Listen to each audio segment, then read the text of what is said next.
Hey everybody, my name is Marcus, and in this video I will show you a simple way how you can change profile picture or displayed name in OnlyFans. So let's start. The first thing you want to do is when you're here, go to right top corner to your profile, and when you're here you want to click my profile. Right here click edit profile, and here you're gonna see username and display name. And what you want to do is just simply change it to whatever you want. That's like completely up to you. Like username and display name, and like I don't know, username, change it to Talman or Marcus, like that.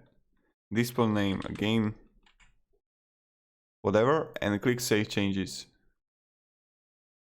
So this is how you do it. Thank you very much everybody for watching. If you have any questions, guys, ask me down below in the comments. I'm really happy to help you. And yeah, have a great day and goodbye.